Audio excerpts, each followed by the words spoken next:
두아드락교회 이제 13번째 시간입니다. 오늘 또 철장 권세에 대해서 말씀드리는데, 철장 권세 세 번째 시간이면서 또한 철장 권세를 받은 사람들, 만국을 다스리는 권세를 받은 자들에게 또 주신 약속이 있는데, 다른 게 아니죠. 내가 또 그에게 새벽별을 주리라.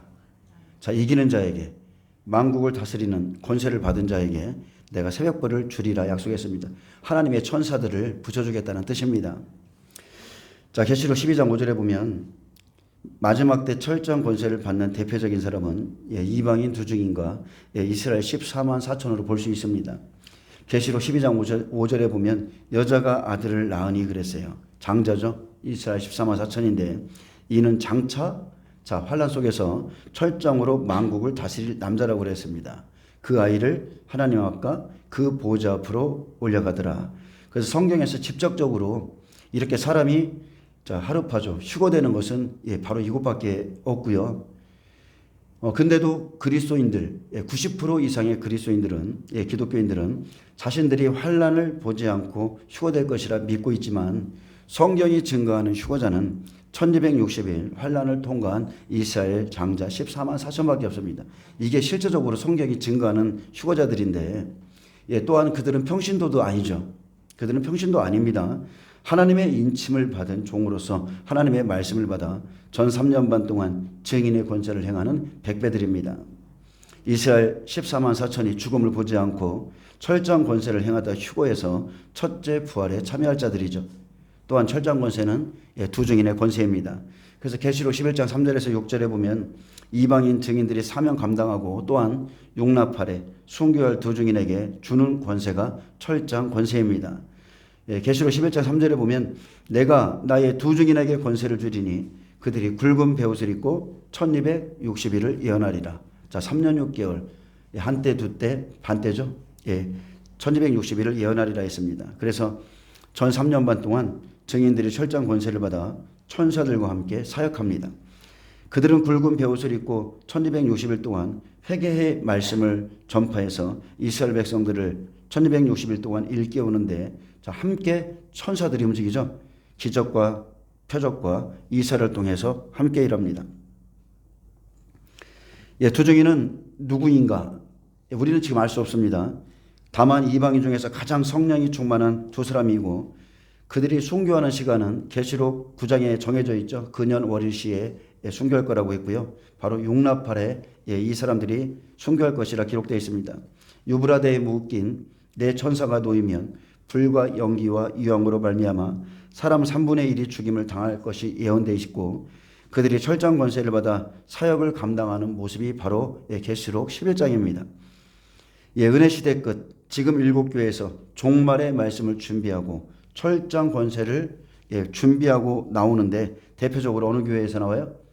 빌라델비아 교회에서 나옵니다. 빌라델비아 교회의 종이 바로 철장 권세를 행하는 종입니다. 그들은 이 땅의 주 앞에 서 있는 두 감람나무와 두 촛대니 두 감람나무, 둘은 증인의 수죠. 감람나무는 예수님이에요. 근데 예수님의 말씀으로 준비된 자들이라는 것입니다. 두 촛대는 성령이시고 그러므로 그분의 모든 말씀과 성령으로 준비된 자가 마지막 때 빛을 발하는데 이 사람들이 두 증인입니다. 선지자는 감람나무 기름을 준비한 자라는 것. 아멘. 그래서 100배 중 둘씩 짝지어 복음을 전하는 선지자 중에 가장 큰 증인이 두 증인이고 이 사람들 하나님이 친히 세웁니다. 사람이 세우는 게 아니고요. 하나님이 친히 세워서 권세를 주기에 전 3년 반 1260일 동안 이들을 당할 자는 아무도 없습니다. 그래서 5절에 만일 누구든지 그들을 해하고자 하면 그들의 입에서 불이 나와서 바로 이게 철장 권세입니다. 그들의 원수를 삼켜버릴 것이요 누구든지 그들을 해하고자 하면 반드시 그와 같이 죽임을 당하리라. 심판의 때에 하나님의 말씀은 불입니다. 불. 예레미야 23장 29절에 내 말이 불 같지 아니하냐. 바위를 쳐서 부스러뜨리는 방망이 같지 아니하냐. 여호와의 말씀이라. 그러므로 보라 내 말을 도둑질하는 선지자들을 내가 치리라. 여호와의 말씀이니라. 보라 그들이 혀를 놀려 여호와가 말씀하셨다는 선지자들을 내가 치리라. 여호와의 말씀이니라. 보라 거짓 꿈을 예언하여 이르되 거짓과 헛된 자만으로 내 백성을 미혹케 하는 자를 내가 치리라. 여러분 그 날이 되면 철장 권세 받은 증인을 당할 자 아무도 없습니다. 이 사람들을 건들 수가 없는 거예요. 자, 그들이 권세를 가지고 철장 권세입니다. 하늘을 닫아 그 예언을 하는 날 동안 비가 오지 못하게 하고 또 권능을 가지고 물을 피로 변하게 하고 아무 때든지 원하는 대로 여러 가지 재앙으로 땅을 치리로다. 두 증인의 권세는 1260일 동안입니다. 하나님께서 주신 권세로서 사망과 음부의 열쇠를 가지고 움직입니다. 누구든지 그들을 해하고자 하는 자는 그들의 입에서 불이 나와 삼켜버리고 누구든지 그들을 해하고자 하면 죽임을 당하리라 하셨습니다. 그래서 그들이 권세를 가지고 하늘을 다 닫을 것이라 했고 그 예언을 하는 날 동안 비가 오지 못하게 하리라 하신 대로 비 오지 않습니다. 여러분 기근 7년 기근이에요. 우리가 지나간 시대에 보면 아합에게 찾아간 엘리야가 내 말이 없으면 수년 동안 비도 이슬도 없으리라 말한 것처럼 두 증인은 하나님의 뜻을 증거하는 자들이기 때문에 그들이 말씀을 선포하면 비가 오지 않습니다. 그들이 기도할 때 하늘문을 열고 또한 하늘문을 닫습니다. 모세와 엘리야는 예표의 사람들이죠. 환란이 시작되면 하나님께서 말씀하신 대로 비가 오지 않습니다. 그래서 우리는 환란을 준비할 때 첫째 주신 모든 말씀대로 순종하셔야 돼요. 그래야 그때에 가서도 말씀대로 순종할 수 있습니다. 분명히 노아는 하나님이 자기에게 명하신 대로 다 준행하였지만 노아가 전파한 의의 복음을 들은 사람들, 경고의 말씀을 듣고도 그 시대의 모든 사람들은 말씀을 준행하지 않아서 멸망을 당했습니다. 여러분 작은 것을 보고 순종하는 자가요 큰 것을 보고 순종합니다. 어느 날 갑작스럽게 충성하거나 순종할 수 있는 게 절대 아니죠. 지금 충성한 자가 충성하고 지금 순종하는 자가 그날에 순종하는 겁니다. 이것은요 훈련을 통해서 되어지는 겁니다. 항상 기뻐하고 감사할 줄 아는 것도 그냥 되는 게 아니죠. 날마다의 훈련을 통해서 되어집니다. 환경이 좋으면 기뻐하고 나쁘면 막 또 이렇게 그런 게 아니고 항상 기뻐하는 권세, 그것도 권세입니다. 그것도 훈련을 통해서 되어집니다. 자, 우리 말은 살아있죠. 그리고 우리가 말한 대로 하나님이 이루시기 때문에 우리는 하나님의 이름을 빙자하거나 하나님의 말씀과 하나님의 뜻이 아닌 것을 우리가 혼자 해서는 절대 안 됩니다. 또 권능을 가지고 물을 변하여 피가 되게 하고 아무 때든지 원하는 대로 여러 가지 재앙으로 땅을 치리로다. 자, 사역을 감당할 때죠. 입에서 나오는 말대로 원하는 대로 행하게 하십니다. 모세의 때와 같습니다. 이방인 두 증인은 이스라엘 사역을 위해서 준비된 자들이고 이스라엘을 위한 사람들입니다. 우리의 힘으로 이스라엘을 돌이키는 게 아니라 하나님이 아예 시간과 사람까지도 다 준비해 놓으셨어요. 때가 되면 그들에게 권세를 줍니다. 이스라엘 땅에 들어가서 사역을 감당할 때 그 입에서 나오는 말대로 이루어지는 것은 바로 철저한 권세를 그들이 받았기 때문입니다. 1260일 동안 권세를 행하고 순교하고 부활해서 하늘로 올라갑니다. 바로 그들이 하나님의 아들들이고 하나님의 아들들이 받는 것이 철저한 권세며 철저한 권세는 증인들이 받는 것입니다. 마지막 때에 자, 우리의 이 심령 성전, 우리의 몸이 하나님의 성령이 거하는 전이라고 그러죠. 그래서 심령 성전이라 말하는데 우리 안에 이 심령 성전을 세운 사람들 잘 준비하고 준비하지 못한 자의 차이는요. 그날에 가면 압니다. 엄청난 차이가 있습니다. 심령 성전이 잘 지어진 사람들은 끝날이 올수록 그 마음에 예수님이 보이고요. 천국만 보이지만 이 심령 성전이 제대로 지어지지 않는 사람들은 오히려 두려워합니다. 그래서 목회자는 사역과 그리고 심령 성전을 짓는 것 사이에서 고민을 좀 해봐야 돼요. 사역, 주의 일이죠. 매일 주의 일만 하는 거예요. 나는 하나님과 이렇게 깊은 관계에 못 들어가고 목회자들이 어느 날 그 자기들의 열심 때문에 그 사명에 대한 부담감 때문에 자신의 심령 성전은요 못 져요. 사역을 하기 전에는 주님과 깊은 교제가 있었는데 사역 때문에 일이 더 바빠져서 심령 성전을 못 짓고 그렇게 열심히 하다가 무너지는 사람들 많습니다. 쉽게 말하면 남 좋은 일 하다가 자기는 무너지는 거죠. 자기는 버림받습니다. 그러면 아무것도 아닌 거예요. 차라리 내가 주님과 더 깊은 교통을 이루기 위해서 나의 성전 짓느라 사역이 조금 부실할지라도 그것이 오히려 낫다. 저는 그렇게 지금 사역을 하다 보니까 그렇게 갈수록 더 깨닫습니다. 어떤 사역을 맡았든 간에 사역자들은 이 말씀이 이해가 될 겁니다. 사명만 붙들고 사역이 바쁘면 바쁠수록 주님과의 교통은 사라지지만 주님과의 교통은 사라지고 결국은 계속 이렇게 가다 보면 곁길로 가게 돼 있습니다. 이제는 하나님 나라에 들어가기 위해서 하나님이 인정하는 믿음을 갖기 위해서 말씀이 아닌 것들, 말씀이 지향하는 바가 아닌 다른 것들은 여러분 다 포기하셔야 되고요. 끊을 건 끊어내셔야 되고 맺을 건 맺고 정확히 하셔야 됩니다. 약속을 붙잡고요. 다른 것을 피해야지 주신 말씀은 다 버리면서 다른 것을 쫓아가다가 비참하게 된다는 겁니다. 우리가 성령으로 기름 준비하면 성령 안에서 주의 시대적인 말씀을 준비하면 성령님께서 우리를 영생으로 이끌어 가십니다. 기름은 감람나무의 기름이듯 예수님의 말씀으로 열매를 맺어서 짜서 기름이 나옵니다. 그래서 철장 권세는 그렇게 이 모든 것을 거친 증인들이 받습니다.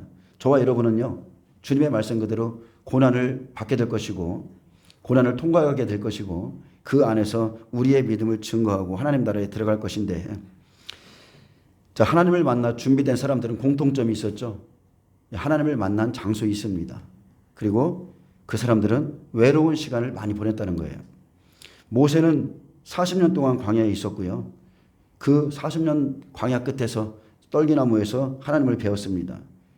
자기 눈에는 보이지 않고 주님이 계신가 안 계신가 할지라도 40년 동안 하나님은 그를 지키셨고, 다윗도 마찬가지입니다. 그가 기름 부음을 받자마자 오히려 높아진 게 아니라 광야가 그의 집이 되어버렸습니다. 그곳에서 그는 성장했고, 그가 광야의 끝 사울을 죽일 수 있었을 때에 말씀을 붙잡고 죽이지 아니하므로 하나님께 인정을 받고 그곳에서 나왔고요. 또 바울도 예수님을 만난 다메섹 도상이 있었고 그에게도 외로운 시간은 아라비아 광야 3년이었습니다. 세상과 단절된 상태로 주님과 그렇게 깊이 함께 있었습니다. 그래서 제가 말하고자 하는 요점은 이겁니다. 여러분이 생명을 준비하고자 한다면 이것저것 다 하면서 준비할 수 있는 게 아니라는 거예요. 생명 준비는 그렇게 하는 게 아닙니다. 다른 것을 포기하고 대가를 지불하고 내가 하고 싶은 거 다 하면서 준비하는 게 아니에요. 지금 많은 사람들이요, 뭐 선교도 다니고 또 어떤 사역도 하고 지금 맡은 바 직무도 있고 막 이런 것들이 참 다양하게 있습니다. 근데 우리가 마지막 때 말씀을 받았다면 내가 생명을 이루기 위해서, 마지막 때 생명을 이루기 위해서 무엇인가를 여러분 다 포기하셔야 돼요. 주님이 준비하라는 것을 여러분은 준비하셔야 돼요. 그래서 내 시간의 중심과 내 삶의 중심, 솔직히 나는 사람 중심인가, 일 중심인가, 누군가에게 보여주기 위해서 무엇을 하고 있는가, 아니면 하나님 중심인가. 하나님 중심은 다른 게 아니죠. 말씀대로 다 준행하는 겁니다. 누가 보든지 안 보든지 나를 좀 바보같이 봐도 아무 상관이 없어요. 그 사람들이 나를 어떻게 보든지 그런 거는 아무 상관없습니다. 내 영혼의 생명, 노아가 방주 지을 때 그 수치와 외로움과 여러분 한번 잘 생각해 보세요. 저는 올해가 제가 3일 동안 집에 있으면서 느꼈던 게 뭐냐면 3일 동안 눈을 제가 5번인가를 치웠어요. 20cm 내리면 치우고 20cm 내리면 치우고 오늘 아침에도 한 25cm 이상이 내려서 또 치웠는데 계속 눈을 치웠는데 이런 폭설이 한꺼번에 내리듯 폭염도 한 번 오면 여러분 저는 개인적으로 그래요. 원래 그 폭설이 많은 해가 풍년이라고 그러잖아요. 근데 저는 그냥 그 눈을 치우면서 그런 생각을 했습니다. 올해가 마지막 풍년이 될 수도 있겠구나. 그런 그냥 개인적인 그런 감동으로서 올해는 더 열심히 준비해야 되겠다. 제가 그런 생각을 했습니다. 여러분 우리에게 주어진 시간은 유한하지 않다는 것. 하나님이 우리를 깨우시고 다 졸며 잘세. 이 시간, 이 텀은 길지 않습니다. 하나님은 이미 우리에게 마지막 때를 경고하셨고 앞으로 어떤 일이 일어날지를 지금 한번 쭉 보게 하셨고요. 화살이 날아가듯이 지금은 23시 59분입니다. 23시 59분이에요. 저는 선지자가 아닙니다.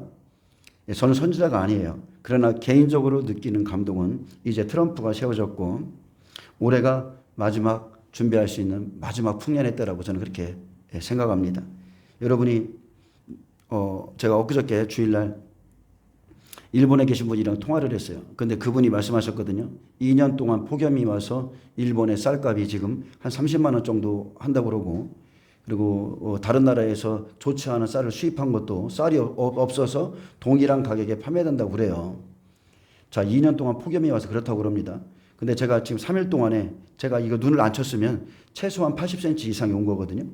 그러면은 여름에 이런 폭염이나 가을에 폭풍 이런 것들이 한번 와서 농사가 한번 망가지고 그러면 자, 준비하지 않는 사람들은 마지막 때 올해 만약에 삼성전이 세워진다면 짐승의 패를 다 받아야 되는 그런 일이 생기는 겁니다. 그래서 여러분은 좀 준비하셔야 돼요. 자, 계시록 2장 28절에 보면 내가 또 그에게 새벽별을 주리라 그랬어요. 추수꾼 천사죠. 이기는 그에게 만국을 다스릴 수 있는 권세를 받은 그 사람에게 내가 새벽별을 주겠다. 추수꾼 천사들 붙여줍니다. 철장 권세 가진 자와 천사들이 함께 다닙니다. 예수님께서 두아디라 교회에게 주신 상급의 말씀은 이기는 자와 끝까지 내 일을 지키는 그에게는 만국을 다스리는 권세, 즉 철장 권세를 주실 것을 말씀하셨고 이제 내가 또 그에게 새벽별을 주리라 말씀했습니다. 철장 권세를 행하려면 여러분 우리 사람의 힘으로 되는 게 아닙니다. 반드시 천사가 함께해야 됩니다. 새벽별은요 예수 그리스도 자신을 의미하고 또 권한과 능력을 행하는 그의 천사들을 의미합니다. 사도행전 1장 8절에 보면 오직 성령이 너희에게 임하면 너희가 권능을 받고 예루살렘과 온 유대와 사마리아 땅끝까지 이르러 내 증인이 되리라. 그럼 성령이 임하시면 우리가 성령을 마음껏 부릴 수 있나요? 아니죠. 왕이신 하나님이 우리 안에 들어와 계시기 때문에 그분의 천사들이 함께하는 거예요. 아멘. 그래서 기름 준비한 자 말씀을 준비하면 증인의 권세를 주십니다. 아들들에게 철장 권세를 행하는 능력의 천사들을 붙입니다. 구원받은 모든 사람들에게는 천사가 함께합니다. 그러나 또한 사역하는 마지막 때 사역을 감당하는 자들에게 천사가 다 틀려요. 천사가 일하는 천사들이 다 더 많은 천사가 있고 더 능력을 행하는 천사가 붙어 있고 다 틀립니다. 자, 증인들이 행하는 권능은 사람에게 있는 것이 아닙니다. 그래서 철장 권세를 행할 천사들을 보내주십니다. 예수님께 성령이 임하시자 성령이 이끄셨죠. 그리고 천사들이 나와서 수종 들었듯이 마지막 때도 말씀이 준비된 증인들에게 성령을 물부터 기름부터 부으시고 철장 권세를 행할 수 있도록 능력의 천사들을 붙여주셔서 이기고 또 이기려고 하더라. 알곡들을 추수하고 붉은 말이 움직일 때는 그들은 가라지들을 추수하고 함께 움직이는 겁니다. 자, 아람 왕이 하고자 하는 일들을 주님은 엘리사에게 알게 했습니다. 열왕기하 6장 17절 18절에 보면 엘리사가 사역을 감당할 때 아람 나라가 북이스라엘을 쳐들어왔고 사환이 아람 군대 보고 놀랐을 때 수많은 천사들이 이미 와 있었지만 그는 그 사실을 몰랐습니다. 그때 게하시가 놀라서 내 주여. 자, 여러분 이런 말 하시면 안 돼요. 아멘. 여러분의 영안이 열리시길 축복합니다. 내 주여 우리가 어찌하리이까 하니 대답하되 두려워하지 말라. 우리와 함께한 자가 그들과 함께한 자보다 많으니라. 자, 엘리사의 영안은 열려 있었습니다. 그의 눈이 열려 있었어요. 하나님이 보낸 천사들을 보고 있었고요. 그래서 엘리사의 기도로 게하시의 눈이 열리자 게하시가 천사들을 볼 수 있었고 또 엘리사의 기도로 아람 군대에 눈이 멀었듯이 엘리사는 말씀을 전하고 말씀을 이루기 위해서 천사들이 능력을 행한다는 겁니다. 이게 영적인 법칙이에요. 17절에 보면 기도와 이르되 여호와여 원하건대 그의 눈을 열어서 보게 하옵소서 하니 여호와께서 그 청년의 눈을 여심해 그가 보니 불말과 불병거가 산에 가득하여 엘리사를 둘렀더라. 아람 사람이 엘리사에게 내려오매 엘리사가 여호와께 기도하여 이르되 원하건대 저 무리의 눈을 어둡게 하옵소서 하니 엘리사의 말대로 그들의 눈을 어둡게 하신지라. 아멘. 베드로가 옥에 갇혔을 때도 마찬가지죠.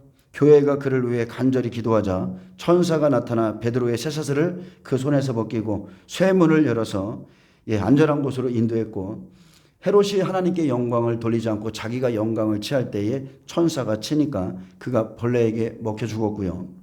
바알과 신라가 옥에서 찬송할 때도 천사들이 움직여서 옥문이 갈라졌습니다. 그래서 철장 권세를 행하려면 천사들이 움직여야 하듯이 천사는 바로 여기서 나오는 새벽별을 의미합니다. 증인들이 일할 때 천사들이 움직이는데 천사 사역이죠. 마태복음 13장 40절에 보면 그런즉 가라지를 거두어 불에 사르는 것 같이 세상 끝에도 그러하리라. 인자가 그 천사들을 보내리니 이 천사들 추수꾼 천사들이에요.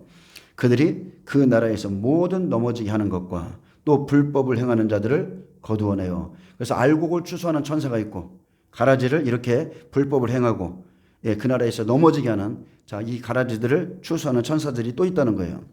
사도행전 1장 8절에 오직 성령이 너희에게 임하시면 너희가 권능을 받고 이 권능은 그냥 우리가 성령 받았기 때문에 우리가 그냥 권능 받았다 이게 아니에요. 명확하게 따지면 천사들이 붙는 거예요. 아멘. 그래서 예루살렘과 온 유대와 사마리아 땅끝까지 이르는 내 증인이 되리라 하시니라. 하나님이 우리에게 직접적인 어떤 권능을 주었다면 우리는 항상 충만해야 돼요. 근데 우리 안 그러거든요. 초림 때 예수님이 성령을 받으시자 하늘이 열리고 소리가 났습니다. 이는 내 사랑하는 아들이요 내 기뻐하는 자라. 이렇게 하나님의 아들로 선포되시자 성령에 이끌려서 성령 사역이죠. 마귀에게 시험 받으러 광야로 가셨을 때 수종은 누가 들었어요? 천사들입니다. 천사들이 수종 들은 거예요. 히브리서 1장 7절에 또 천사들에 관하여는 그의 천사들을 바람으로 즉 영으로 그의 사역자들을 불꽃으로 삼으시느니라. 히브리서 1장 14절 모든 천사들은 섬기는 영으로서 구원받은 상속자들을 위하여 섬기라고 보내심이 아니냐. 그래서 구원받은 모든 자에게 천사가 따라붙고 사역을 하는 증인의 권세를 받은 자들에게도 많은 천사들이 함께하고 그래서 구원받은 이에게는요 천사가 늘 함께한다는 사실을 믿으시고요. 또한 100배 증인들에게는 철저한 권세를 행할 능력을 행할 천사들도 따로 보내주십니다. 욥기 38장 6절에 보면 하나님께서 땅에 기초를 놓을 때 모퉁이 돌을 누가 놓았느냐 이렇게 물으셨습니다. 그때에 새벽 별들이 함께 노래했다고 그랬어요. 새벽 별들, 복수죠. 많은 천사들이죠. 예수님 오심을 기뻐하며 하나님의 아들들 새벽 별들이 기뻐 노래했습니다. 하물며 천사들이 기뻐서 소리를 질렀다고 했습니다. 욥기 38장 6절 그것의 주초는 무엇 위에 세웠으며 그 모퉁이들은 누가 놓았었느냐. 모퉁이들은 누구예요? 예수님. 예수님이 오실 때 그 모퉁이들을 누가 놓았었느냐. 그때에 예수님이 태어날 그때에 새벽별들이 천사들이죠. 복수예요. 기뻐 함께 노래하며 하나님의 아들들이 다 기뻐 소리를 질렀느니라. 이 부분은 누가복음 2장에 성취되죠. 예수님이 베들레헴 땅 다윗의 동네에 오셨을 때 모퉁이 돌이 놓였을 때 천사들이 기뻐했습니다. 여러분 새벽별은 천사들입니다. 누가복음 2장 10절에 천사가 이르되 무서워하지 말라 보라 내가 온 백성에게 미칠 큰 기쁨의 좋은 소식을 너희에게 전하노라. 오늘 다윗의 동네에 너희를 위하여 구주가 나셨으니 곧 그리스도 주시니라. 너희가 가서 강보에 쌓여 구유에 누워있는 아기를 보리니 이것이 너희에게 표적이니라 하더라. 호련히 수많은 천군이 그 천사들과 함께 하나님을 찬송하여 이르되 지극히 높은 곳에서는 하나님께 영광이요 땅에서는 하나님이 기뻐하시는 사람들 중에 평화로다 하니라. 아멘. 말씀이 성취되죠. 초림 때 예수님께 성령이 임하시면 그때서야 사역을 감당하셨고 12제자들 말씀을 받은 후에 빛의 성령 후에 그 빛의 성령이 임하고 권능이 임하면 이렇게 말씀이 증거되는 겁니다. 아멘. 이게 순서예요. 먼저 진리를 받고 성령이 임하시고 그리고 성령이 임하시면 권능이 임하죠. 천사들이 따라 붙는다는 거예요. 그래서 하나님의 진리의 말씀이 증거되는 겁니다.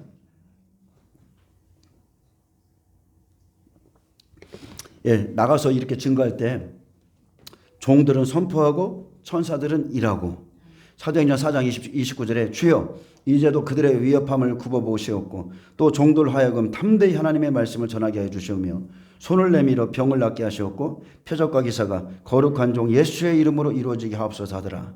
빌기를 다음에 모인 곳이 진동하더니 무리가 다 성령에 충만하여 담대히 하나님의 말씀을 전하니라. 하나님의 말씀을 증거하기 위해서 권능을 구할 때 철저한 권세를 행할 이렇게 천사들을 보내주는 겁니다. 이방인들에게 표적을 보여주어서 주님을 믿게 하고 그들이 다시 말씀을 준비하게 하는 거죠. 또 계시록 22장 16절 예수님은 광명한 새벽별입니다. 나 예수는 교회들을 위하여 내 사자를 보내어 천사들이죠. 이것들을 너희에게 증언하게 하였노라. 나는 다윗의 뿌리요 자손이니 곧 광명한 새벽별이라 하시더라. 단수입니다. 나는 광명한 새벽별이다. 하나님의 천사들과 함께하는 자는 하나님으로부터 그 권한과 능력을 부여받습니다. 나도 내 아버지께 받은 것이 그러하니라. 그들은 예수님처럼 하나님으로부터 지시함을 받고 인도함을 받습니다. 여러분, 새벽별은 그 동방박사 그 새벽별은요, 하루하루 걸어갈 길을 밝혀주는 예수님 자신이세요. 아멘. 마태복음 2장 2절에 유대인의 왕으로 나신 이가 어디 있느냐? 우리가 동방에서 그의 별을 보고 그에게 경배하러 왔노라 하니 헤롯 왕과 온 예루살렘이 듣고 소동한지라. 박사들이 왕의 말을 듣고 갈새 동방에서 보던 그 별이 문득 앞서 인도하여 가다가 악이 있는 곳 위에 머물러 서 있는지라. 그들이 별을 보고 크게 기뻐하고 기뻐하더라. 아멘. 새벽별은 예수님 자신이에요. 그래서 그 별로 예수님이 태어나신 곳을 가르쳐 주는 겁니다. 그래서 또한 그 별은 천사를 상징하기도 하고 예수님 상징하기도 하고 성령을 상징하기도 하고, 아멘. 별들은 또한 주의 종들을 상징하기도 하고, 아멘. 그래서 여러분이 날마다 새벽별의 인도를 받기를 축복합니다. 예수님의 인도를 받으세요. 또한 베드로후서 1장 19절. 자, 이제 광명한 새벽별은 예수님이고, 자, 샛별은 성령이시죠. 베드로 사도는 변화산에서 예수님의 영광을 봤습니다. 하늘에서 소리가 나기를 이는 내 사랑하는 아들이요 내 기뻐하는 자라 하실 때보다 더 확실한 예언이 있다고 그랬어요. 그것은 다른 게 아니죠. 지금 우리 안에 있다. 더 확실한 예언이 누구예요? 또 다른 보혜사 성령. 그분이 우리 안에 있다는 거예요. 또 우리에게는 더 확실한 예언이 있어 어두운 데를 비추는 등불과 같으니 그랬어요. 이것은 비유의 말씀입니다. 날이 새어 샛별이 너희 마음에 떠오르기까지 너희가 이것을 주의하는 것이 옳으니라. 샛별은 성령입니다. 마음속에 등불인 성령께서 깨닫게 하신 대로 여러분 믿으시기 바랍니다. 내 안에서 가르치시는 분, 내 안에서 하나님의 말씀을 깨닫게 하시는 분, 그분이 가르치신 그 안에 거하시길 축복합니다. 그냥 지식적인 말씀이 아니에요. 지식은 사람 망하게 합니다. 내 안에서 깨닫게 하신 성령의 말씀 그대로 따라가세요. 계시록 1장 20절. 또한 일곱 별은 별이죠. 하나님의 종들을 의미합니다. 일곱 교회의 종들을 별이라고 그랬어요. 내가 본 것은 내 오른손에 일곱 별의 비밀과 또 일곱 금촛대라. 일곱 별은 일곱 교회의 사자요 일곱 촛대는 일곱 교회니라. 누가복음 2장 6절에 14절에 보면 목동에게 천사들이 나타났습니다. 거기 있을 때에 그때 해산할 날이 쳐서 첫 아들을 낳아 강보로 싸서 구에 뉘었으니 이는 여관에 있을 곳이 없음이로라. 그 지역의 목자들이 그랬어요. 이 사람들이 하나님의 아들들이에요. 예수님이 오실 때 밤에 깨어있는 목자들, 하나님의 아들들이 밖에서 밤에 자기 양떼를 지키더니, 주님이 맡겨주신 양떼, 주의 사자가 곁에 서고 주의 영광이 그들을 두루비춤에 크게 무서워하는지라. 천사가 이르되 무서워하지 말라. 보라, 내가 온 백성에게 미칠 큰 기쁨의 좋은 소식을 너희에게 전하노라. 오늘 다윗의 동네에 너희를 위하여 구주가 나셨으니 곧 그리스도 주시니라. 너희가 가서 강보에 쌓여 구에 누워 있는 아기를 보리니 이것이 너희에게 표적이니라 하더니 호련히 수많은 천군이 그 천사들과 함께 하나님을 찬송하여 이르되 지극히 높은 곳에서는 하나님께 영광이요 땅에서는 하나님이 기뻐하신 사람들 중에 평화로다 하니라. 아멘.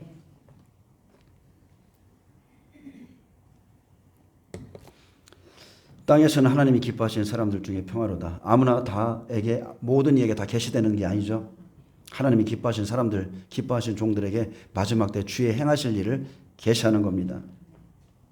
그래서 내가 또 그에게 새벽별을 주리라 하신 것은 너에게 천사들을 붙여주시겠다는 거예요.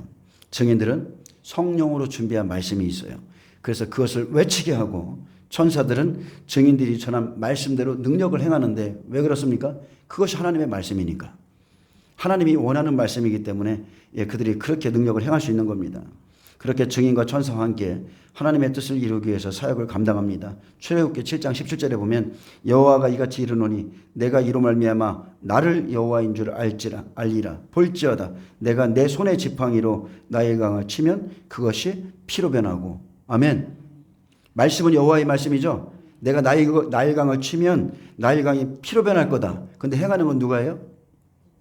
모세가 하고 모세가 외치는 거예요. 이게 하나님의 말씀이기 때문에 천사들이 기적을 행하는 겁니다. 모세가 바로와 그의 신하 앞에서 그대로 말하고 나일강을 치면 그것이 피로 변합니다. 하나님의 말씀을 천사가 그대로 이루는데 지식으로 되는 게 아니죠. 절대 지식으로 안 됩니다. 철장 권세를 행할 새벽별 하나님께서 그 천사들을 보내주심으로 행하는 겁니다. 다시 말하지만 엘리사 때 아람 왕이 하고자 하는 일들을 엘리사에게 미리 알게 하셨고요. 사안이 아람 군대 보고 놀랐으나 이미 수많은 천사의 군대가 와 있었어요.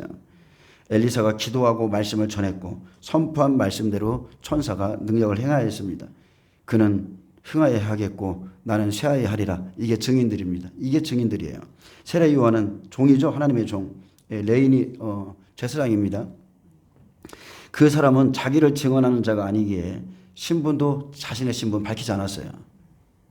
요한은 구약의 예언대로 엘리야의 심정으로 온 선지자였고 요한의 제자들이 와서 요한에게 말하길 랍비여 선생님이 증언하시던 이가 세례를 베풀매 사람이 다 그에게로 가더이다. 그래서 종들은 모든 사람을 예수님께 인도하기만 하면 되는 겁니다. 아멘. 그래서 종들의 사역은 거기까지예요. 오직 거기까지. 그리고 예수님만 높여지시면 돼. 예수님이 오실 때 거기까지만 인도하면 돼요. 근데 겸손하지 않으면 순식간에 나도 모르는 사이에 하나님 앞에 자기가 주인 되어 있는 겁니다. 그래서 나는 쉬어야 되고 예수님은 흥해야 된다. 세례 요한이 오실 예수님을 증언하고 있을 때 새벽별이 그에게도 주어져 있었다는 거.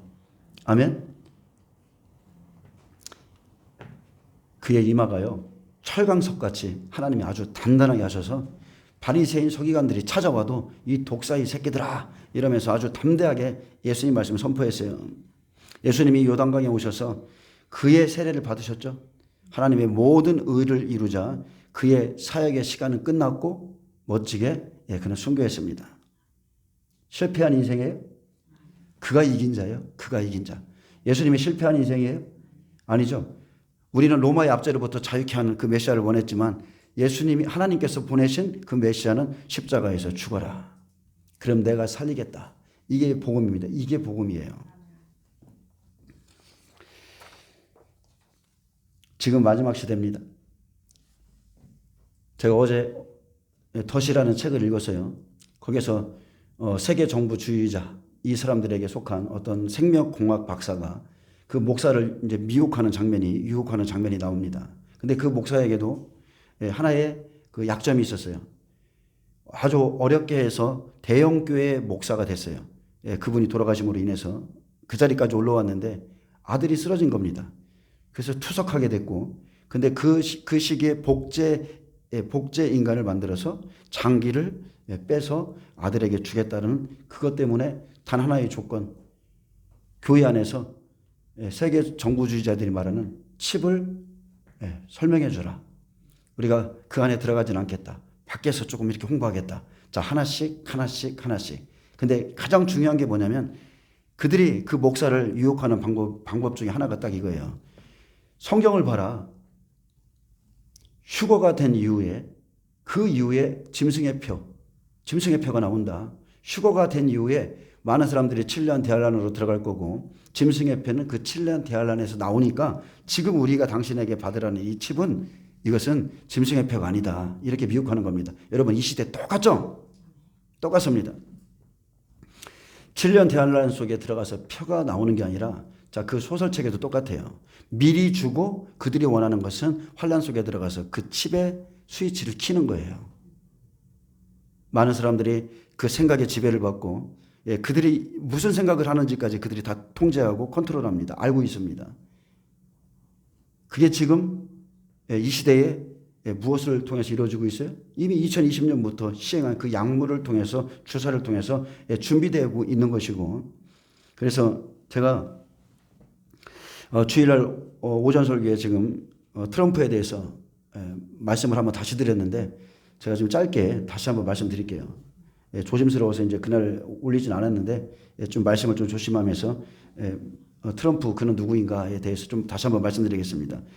자, 점점점 TV라는 채널을 여러분 구독하셔서 좀 보시기 바랍니다.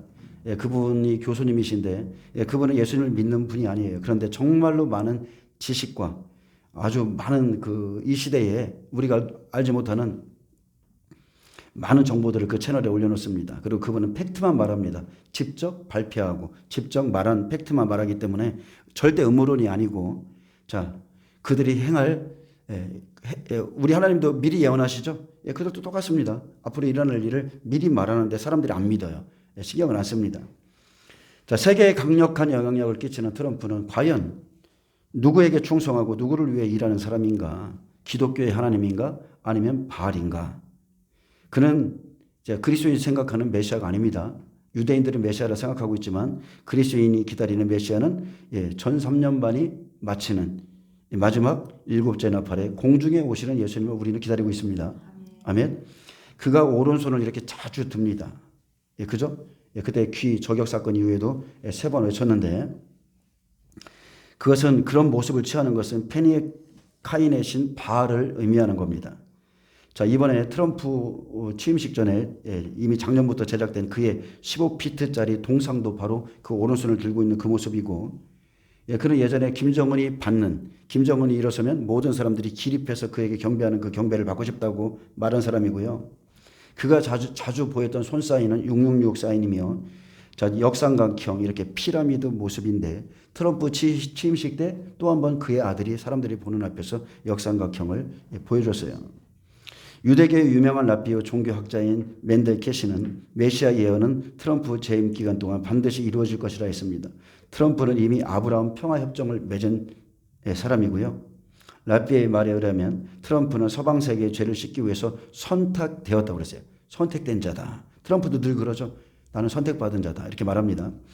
트럼프는 이미 헤리티지 재단으로부터 선택된 자, 즉 그리스도를 뜻하는 평화의 왕자라는 칭호를 이미 받았습니다.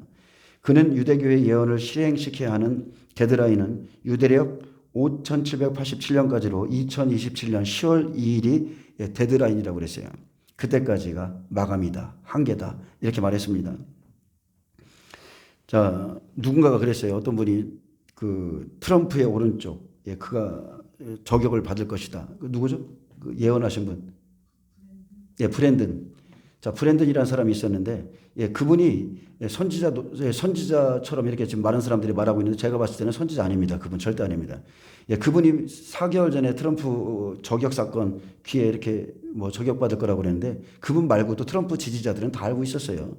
그래서 트럼프 지지자들은 트럼프가 귀에 저격받기 전에 이미 여기다가 테이프 붙이고 그런 사진들이 수도 없이 돌아다녔습니다. 그렇게 될 거라는 것이었죠. 그리고 그분은 이미 여러 차례 작년에 뭐가 이루어질 거다. 이미 몇 차례나 이미 그의 예언은 다 실패했습니다. 다 실패했고 실패하면 동영상 지워버리고 그랬어요. 그래서 그런 말씀 믿지 마시고 성경 믿으세요. 말씀만 딱 붙잡고 있으면 그냥 다 보이는 거예요. 그래서 트럼프의 오른쪽 귀가 상처를 입은 사건은 노예가 주인에게 충성을 맹세하는 행위죠.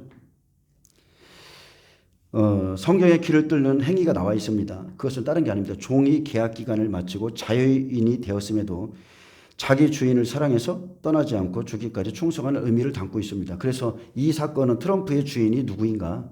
누구에게 지금 이렇게 다시 한번 충성하고자 하는가? 자, 제가 늘 말하지만 지금 두아디라 교회 하고 있잖아요. 두아디라는 음력교회예요. 교황, 로마 가톨릭 교황인데 반드시 전 3년 반의 적그리스도는 음녀가 세워요. 음녀가 지명해서 짐승을 타고 있는 붉은빛 그 여자가 누구예요? 바로 음녀 교황이에요. 그래서 전 4년 반 적그리스도는 음녀가 지명해서 나오기 때문에 계속 트럼프에 대해서 제가 말씀드리는 겁니다.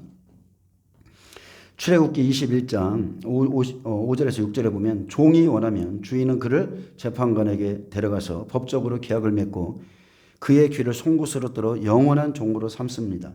근데 좋은 의미로 이것을 귀뚫린 종이라 우리는 말하죠. 우리는 그리스도에게 자진해서 바울과 같이 나는 당신의 종입니다. 당신의 종입니다. 계속 그래요. 바울이 말한 그 종이라는 것은 난 노예라는 거예요. 당신의 노예라는 거예요. 스스로 예수님을 사랑해서 귀뚫린 종이 됐는데 트럼프는 다른 이의 종이라는 거예요. 트럼프는 이스라엘 편에 서서 제3성전의 건설을 돕고 이제 전 세계는 유대 왕국의 통치를 받게 된다고 그들은 믿고 있습니다. 우리가 아브라함 협정 그 주화를 봤죠? 그것에 대해서 어떤 분들이 이렇게 설명도 많이 해놨는데 아브라함 협정 뒤에는 토성이 있습니다. 맨 위에 토성이 있어요. 근데 이유의 상징이 토성입니다. 세턴, 바로 사탄이죠. 사탄을 상징하는 겁니다. WHO도 마찬가지죠. 지팡이 위에 뱀이 감겨져 있고 그들의 로고예요. 귀는 토성을 상징하고요. 트럼프의 취임식에 이번에 멜라니 여사의 의복은 프리메이슨을 드러내기 위한 그 색깔입니다. 흰색과 검정. 그리고 이렇게 올라간 모습은 쉽게 말하면 뱀을 상징하는데 특히나 그녀의 모자는 확실히 토성을 상징하고 있죠. 확실히 토성입니다. 우리가 이미 트럼프 타워에 대해서 말씀드렸는데 나무 6개가 하나, 둘, 셋, 넷, 다섯, 여섯 역삼각형으로 있어요. 6입니다. 그래서 666 트럼프의 정체는 프리메이슨이고 그는 33도 맨 위에 있는 사람이며 가장 유력한 적그리스도가 될 것이라고 늘 말해왔습니다. 전 세계적으로 적그리스도가 등장할 때 아주 대단한 인기와 신뢰를 받는데 특히나 그리스도인들에게 그렇습니다. 세상이 원하는 메시아는 우리가 원하는 공의를 시행해서 많은 사람들의 마음을 기쁘게 할 겁니다. 모든 사람들이 그를 존경하고 사랑해요. 그래서 보암직하고 먹음직하고 그럴 만한 어떤 공약들과 실제적으로 그 일을 행함으로 인해서 많은 사람들에게 신뢰를 얻는데 미국에는 트럼프가 될 것이고 이번에 우리나라에서 대단한 일을 하고 계시는 윤석열 대통령도 저는 그렇게 되리라고 믿습니다. 그리스도인들에게조차 엄청난 신뢰를 받게 될 거예요. 그러나 제가 걱정하는 것은 다른 게 아니죠. 그들이 늘 그들의 손짓으로 이렇게 말하듯이 저는 이 보이는 것, 육신으로 보이는 것 위에 사람들이 그것에 정신이 팔려 있고 정말로 공의를 행하는 그들에게 막 편을 들고 같이 싸워주고 있지만 그들 모두가 빌 게이츠와 클라우드 슈박과 깊은 관계가 있고 올해는 그들이 만든 흰신이 다시 사람들의 몸에 깊숙이 들어올 것을 그들이 준비하고 있고요. 또한 트럼프 옆에는 사람들의 머리에 칩을 받고자 하는 일론 머스크의 스타링크 6G가 곧 한국에 상륙합니다. 자, 트럼프의 취임식은 국회의사당 로툰다에서 진행했고 그곳엔 승격화된 대통령을 상징하는 벽화가 그려져 있는데 이번 취임식은 인간이었던 트럼프가 고대 신들의 힘을 빌어서 신으로 태어나는 의식이기도 했다. 자, 이렇게 점점점 TV 그 교수님이 이것을 좀 분석을 해놨는데 우리나라 지금 서부지법의 오컬트적인 그림들을 보면 그들이 누구를 위해서 일하는지를 알 수 있죠. 어떻게 지법의 판사들이 그런 오컬트적인 그 말도 안 되는 그런 그림들을 그 건물에다 다 붙여놨어요. 또한 트럼프는 취임식에서 선서를 하는 동안에 영부인 멜라니가 성경을 들고 있었습니다. 그리고 성경에 손을 얹지 않은 채 그는 선서했고 왜 그러냐면 그분의 말씀대로라면 그가 이미 신이 되었기에 나는 선택된 자이기 때문에 신의 경전에 손을 올리고 선서를 할 필요가 없다는 거예요. 그리고 한 손만 검은 장갑을 낀 멜라니아 트럼프 이를 검은 손이라고 합니다. 자, 멜라니아의 손에 머리에는 토성을 상징하는 모자를 쓰고 그죠? 그리고서 이 검정 손을 여기다 딱 얹었어요. 여러분 검은 손 이 검은 손이 의미하는 바를 그 덫이라는 책을 읽어보면 거기에도 검은 손이 나옵니다. 앞에서는 사람들이 원하는 것을 주고 나는 하나님을 믿는 자 같이 말하지만 이제 성경 제가 늘 그랬죠. 트럼프가 가진 성경은 프리메이슨 성경이라고. 이제 검은 손이 움직입니다.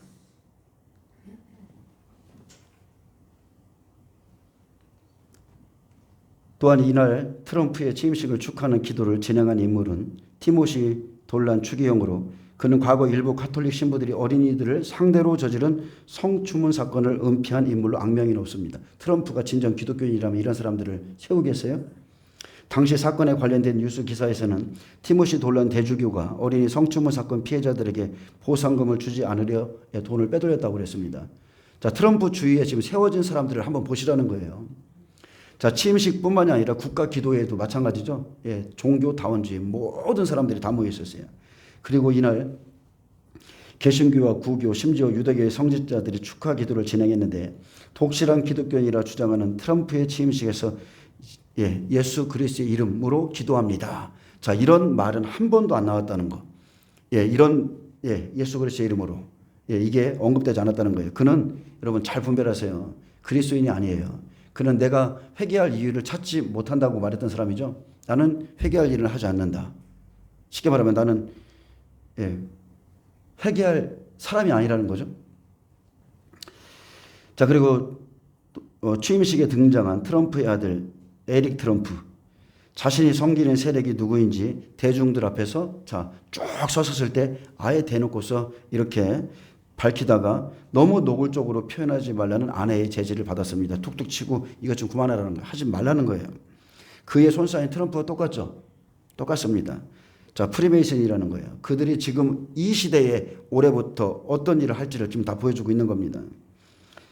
자, 영부인 멜라니아는 이들이 숭배하는 토성을 상징하는, 토성은 사탄입니다. 모자를 쓰고 등장했습니다. 그리고 트럼프는 이제 황금의 시대가 시작되었음을 선포했어요. 그들의 황금의 시대입니다. 그들의 황금의 시대.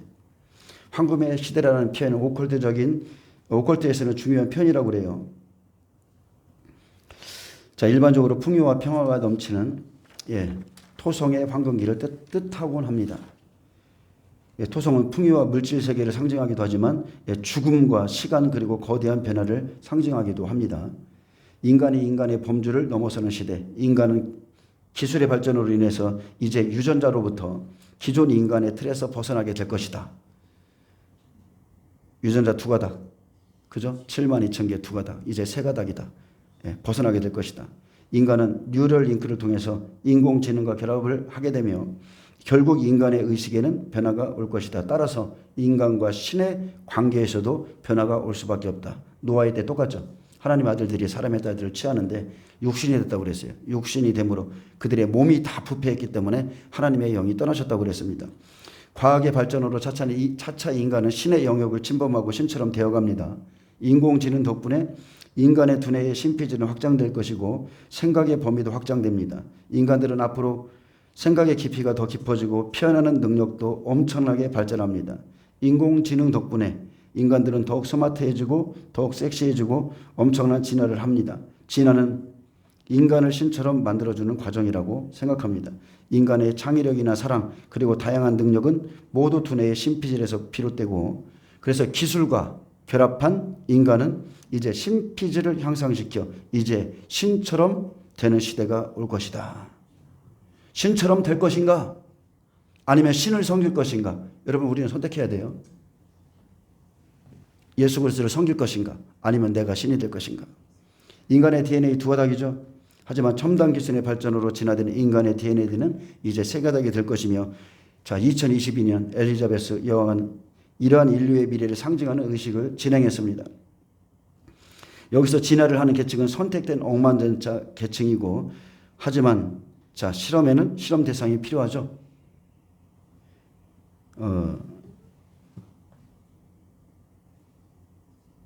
자 트럼프는요.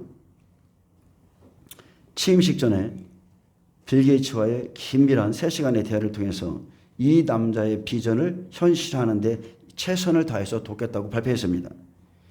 빌 게이츠가 말했어요. 트럼프는 생각외로 열정적이었고 mRNA의 흰신의 혁신을 돕고 싶어 했다고 그랬어요. 그래서 제가 제의한 아이디어에 트럼프는 아주 열정적인 관심을 보였다. 그리고 그는 인공지능을 개발 중인 오픈 AI의 샘 얼트만과 오라클의 레리 앨리슨과 함께 인류의 미래를 여는 첫 단추가 무엇인지를 발표했습니다. 자, 앞으로 인류의 미래를 열겠다. 근데 그게 뭐예요? 인공지능으로 그들이 무엇을 준비하고 있는가? 바로 mRNA 흰신입니다. 인공지능으로 앞으로요 피검사를 해서 암 진단을 우선시하겠다. 10년이면 당신 암에 걸립니다. 뭐합니다. 이런 것들을 미리미리 점검해서 자 사람들에게 두려움을 주고 자 미리 맞게 하는 거죠. 그래서 인공지능으로 암세포를 분석한 뒤 환자에게 맞춤이 된 이제 mRNA 흰신을 디자인하고 암 치료하는 이 흰신을 그냥 만드는 거예요. 자 맞춤형 서비스죠. 48시간 안에 환자별 맞춤이 된 이 mRNA 흰신을 로봇이 다 만들어 생산합니다. 이게 인공지능의 힘이며 앞으로 우리 미래의 비전이다. 트럼프가 말했습니다. 이렇게 능력 있는 자들이 다 내 곁에 있는 것, 우리를 도와준다는 것은 정말로 영광이다.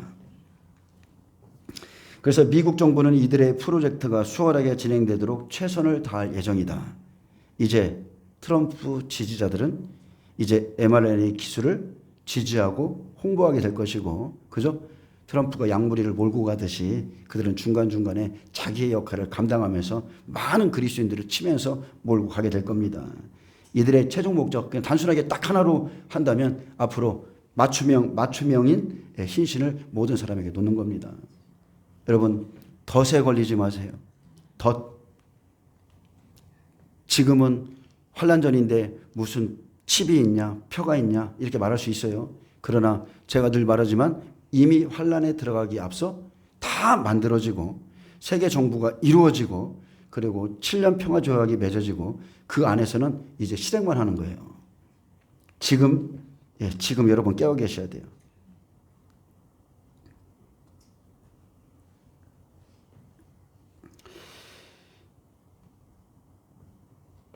자, 그리고 많은 사람들이 툭하면 인구 감축에 대해서 말하죠. 미국에 이번에 큰 산불 났었을 때도 그분이 아무 상관도 없는 그 사람들은 인구 감축을 원한다 이렇게 말을 했거든요. 근데 아브라함 협정 주화 뒤에는 두 개의 주사가 있어요. 두 개의 주사가 있고 근데 지금 이미 2020년에 한 번은 끝났습니다. 자, 한 번에 폭풍우가 지나갔어요. 이전에 지금 트럼프가 집권하고 두 번째죠. 집권하자마자 그 일을 시행했어요. 몇 개월 만에. 이번에 두 번째예요. 또 하나의 주사가 준비되어 있는데 이거를 여러분이 이제 분별하지 못하면 여러분은 이제 후회해도 소용이 없게 될 겁니다. 그분이 올려놓은 영상 중에 또 뭐가 있냐면 스타게이트라는 게 있어요.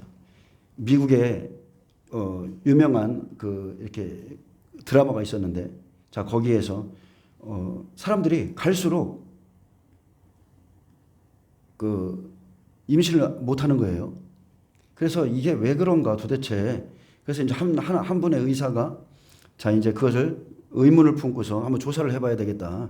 그래서 조사를 했더니 그 드라마에서 나오는 내용이에요. 그랬더니 94%인가? 91.5%가 다 불임에 걸린 거예요. 불임. 다 불임에 걸렸는데 그것은 다른 게 아니라 자 그들에게 놓아준 바로 이 hin신 때문이라 그렇게 그 드라마에서 나와요. 그 드라마에서. 자연스럽게 시간이 지나면 그 세대에서 끝나는 거예요. 자연스럽게 겉으로 전쟁을 안 해도 그냥 인구 감축이 자연스럽게 그냥 이루어지는 겁니다. 시간만 지나라. 그렇게 되는 겁니다. 그래서 이런 거 저런 걸 떠나서 지금은 마지막 시대입니다. 마지막 시대고 제가 이 말씀을 드리는 것도 근거 없는 얘기가 아니죠. 성경에 기록되어 있기 때문에 제가 여러분에게 말씀드리는 거예요.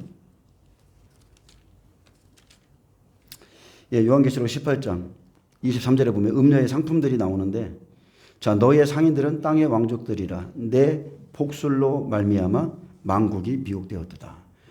모든 열방 모든 만국이 음녀에게 미혹되어서 사람의 영혼이 그의 상품이 되는 것은 딱 하나입니다. 복술이라고 그랬어요. 복술.